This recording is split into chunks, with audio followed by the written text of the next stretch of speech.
दोस्तों नमस्कार। आज हम बात करेंगे कि अडानी को जिस तरीके से पूरे देश में बदनाम करने की साजिश रची गई और जिस तरीके से राहुल गांधी संसद भवन में खड़े होकर के अडानी अडानी चिल्लाते रहे और कई बार मोदी के ऊपर भी आरोप लगाए कि मोदी चोर है, चौकीदार चोर है, इस तरह के नारे भी गढ़े गए। और सबसे बड़ी बात है कि जिस तरीके से राहुल गांधी गैंग या कांग्रेस गैंग कह सकते हैं, जिस तरीके से ट्विटर पर सक्रिय हुआ और उसके बाद पूरे देश में इस तरह का माहौल बनाया गया कि अडानी और अंबानी के बीच में कुछ लेन देन और कुछ बड़ी साठगांठ है।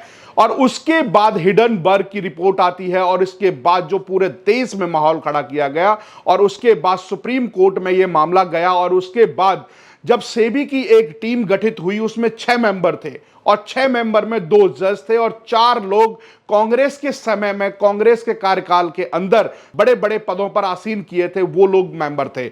और उसके बाद जब सेबी की रिपोर्ट आती है तो उसमें अडानी ग्रुप को क्लीन चिट मिल जाती है। सबसे बड़ा सवाल आज ये खड़ा होता है कि जिस तरीके से अडानी और बड़े बड़े पूंजीपतियों को देश के अंदर माहौल जिस तरह से बनाया गया और उसके बाद से जो आज अडानी ग्रुप का जो शेयर मार्केट है जिस तरीके से उछाल आया है और उसको देख करके राहुल गांधी गैंग अब कहीं ना कहीं सिमटता हुआ दिखाई दे रहा है। अब सबसे बड़ी बात यह है कि जिस तरीके से अडानी को बदनाम करने की जो साजिश रची गई थी उसकी वजह क्या थी। जिस तरीके से नरेंद्र मोदी की लोकप्रियता बढ़ती जा रही थी तो मोदी को रोकने का काम कैसे किया जाए, क्योंकि कई बार इस तरह की साजिशें मोदी के खिलाफ रची गई हैं। मोदी को चौकीदार चोर कहा गया, मोदी को कई बार चीन का एजेंट तक कहा दिया गया।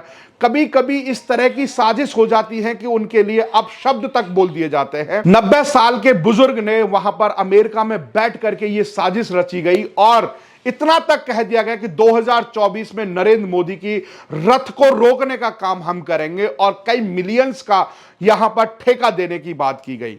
आपने देखा था कि नरेंद्र मोदी को किस तरीके से बदनाम करने का काम किया गया।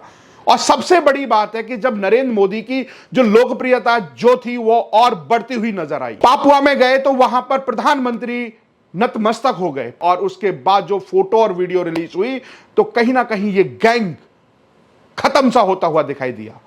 वो जो ठेका दिया गया था मिलियंस डॉलर का वो भी धराशायी हो गया।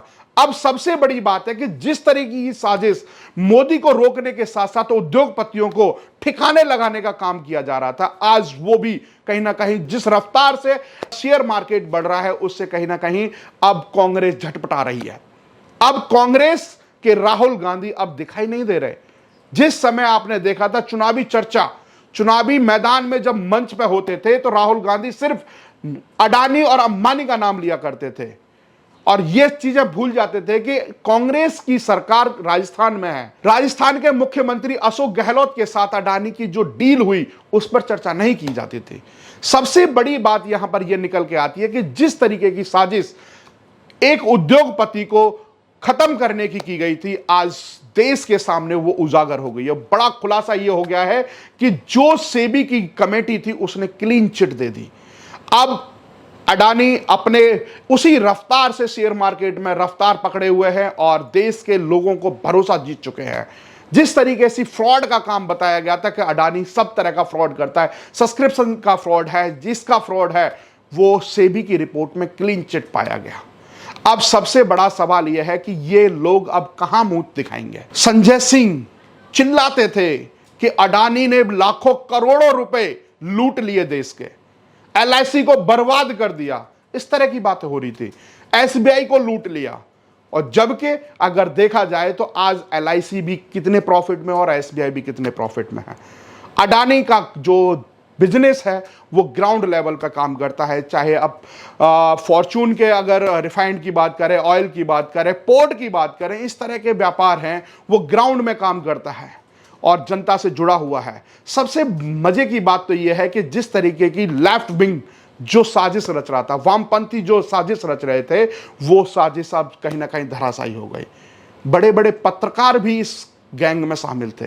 वो साजिश रच रहे थे किस तरीके से मोदी को डिफेम किया जाए, जनता के सामने मोदी को बदनाम कैसे किया जाए। पर मोदी बदनाम नहीं हुए। मोदी बदनाम नहीं हुए। संसद से भी यह चिल्लाने की कोशिश की गई कि संसद में राहुल गांधी कितनी बार कहते हुए दिखाई दिए और संसद को 10 से 15 दिन तक ठप कर दिया गया। उसके बाद दिल्ली की सड़कों पर हमने देखा किस तरीके से इन्होंने अडानी के खिलाफ आंदोलन किया, रोड जाम तक कर दिए गए। आज कहीं ना कहीं सरकार को यह भी देखना चाहिए और सुप्रीम कोर्ट को स्वतः संज्ञान लेना चाहिए, जिस तरीके से अडानी को बदनाम और उद्योगपतियों को बर्बाद करने की इन्होंने जो साजिश रची थी, उनके ऊपर कार्रवाई होनी चाहिए। स्वतः संज्ञान लेकर के इनको जेल के अंदर डाल देना चाहिए बिना कुछ पूछे, क्योंकि देश तभी चलता है जब उद्योगपति यहां पर काम करते हैं। उद्योगपति जब प्रॉफिट में होते हैं तभी देश को टैक्स मिलता है और टैक्स से देश के जो संसाधन है वो मजबूत होते हैं। इंफ्रास्ट्रक्चर की बात करें या फिर किसी तरह का जो प्लेन हो, एयरपोर्ट हो, जो भी संसाधन होते हैं, सरकार उनको तभी कामयाब कर पाती है कि जिस तरीके से जो टैक्स आता है उद्योगपतियों से या फिर हम जैसे आम जनता लोग है टैक्स देती है, तभी सरकार मजबूती के साथ काम करती है। आज उन लोगों को जेल के सलाखों के अंदर डाल देना चाहिए जिस तरीके से मोदी को बदनाम करने की साजिश के साथ साथ अडानी पूरे ग्रुप को पानी में या मिट्टी में मिलाने की जो कोशिश की जा रही थी। अडानी का जो काम है वो आज देखने को मिल रहा है। जो शेयर मार्केट है जहां 3000 के आसपास चल रहा था, जब जोर सोरस की जब रिपोर्ट आई और एकदम से 900 तक का पहुंच गया शेयर मार्केट, तब लाखों करोड़ कंपनी एकदम से डाउन हो गई। यह पूरा गेम था, पैसा लगाओ, पैसा निकालो और एकदम से कंपनी को डाउन कर दो, इस तरह की साजिश रची जा रही थी। और आज कहीं ना कहीं जिस तरीके से सेबी की रिपोर्ट आई और सेबी की रिपोर्ट के बाद आज कहीं ना कहीं अडानी ग्रुप को क्लीन चिट मिल गई। क्लीन चिट मिलने के बाद आज राहुल गांधी हो या फिर राहुल गांधी गैंग हो, जिस तरीके से जो मोदी के खिलाफ था, विपक्ष ही कह सकते हैं कि जो पूरा विपक्ष अडानी के पीछे पड़ा हुआ था, आज कहीं ना कहीं दिखाई नहीं दे रहा है, आज गायब होता हुआ दिखाई दे रहा है। जिस तरीके से साजिश रची जाती है, बहुत सारे ऐसी कंट्री हैं जहां उद्योगपतियों को सिर माथे पर रखा जाता है, क्योंकि जब उद्योगपति कोई प्रोडक्ट बनाते हैं तो देश की जनता उसको प्रयोग में लेती है और यहां उद्योगपतियों की टांग खिंचाई करते हैं। चाहे अडानी हो, चाहे अंबानी हो, जिस तरीके से राहुल गांधी 2018 से लेकर के 2023 तक अडानी अंबानी का नाम लेते रहे, अंबानी छोड़ा फिर अडानी के पीछे पड़ गए, तो वो एक साजिश थी, टूल किट का हिस्सा था। जिस तरीके से हमारे देश के अंदर जगह जगह आंदोलन हुए, शाहीन बाग हुआ, किसान आंदोलन हुआ, आप लोगों को इस बात को पूरे अच्छे से समझ लेना चाहिए कि जो टूल किट है वो कैसे कैसे काम करती है, कैसे कैसे प्लान बनाए जाते हैं और प्लान के साथ साथ किस तरीके से उन पर काम किया जाता है। एक बोलता है उसके साथ 4 लोग आ जाते हैं, फिर पत्रकार भी उसमें पीछे नहीं रहते। क्यों? क्योंकि उन्हें भी तो 3 BHK फ्लैट चाहिए। जिनको 3 BHK फ्लैट का सुविधाएं मिली है उनको भी तो कुछ ना कुछ बोलना होगा। हिडनबर्ग की रिपोर्ट को हिंडन की नहर में ढूंढते हुए पत्रकार को भी देखा गया। जिस तरीके से वहां पर देख रहे थे कि क्या हिंडन नदी के अंदर क्या है, वो भी ऐसे लोग देखे गए और वही लोग बड़ी बड़ी वकालत कर रहे थे कि अडानी ग्रुप ने पूरे देश को बर्बाद कर दिया, तबाह कर दिया देश को। किसी को कोई फर्क तो नहीं पड़ा, परंतु फर्क उनको पड़ा जो साजिश रच रहे थे।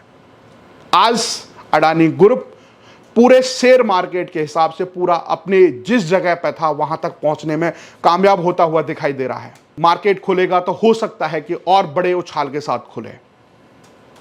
तो ये साजिश कांग्रेस की तरफ से की जा रही थी और बैठे हुए 90 वर्ष के उस बुजुर्ग की जो अमेरिका में बैठ करके साजिश रच रहा था, मिलियंस डॉलर का ठेका दे रहा था, उस साजिश का पर्दाफाश हो चुका है। आपको सतर्क रहना है, सावधान रहना है ऐसे लोगों से। आप ऐसी खबरों के लिए आप हमारे साथ जुड़े रहिएगा। जय हिंद, जय भारत।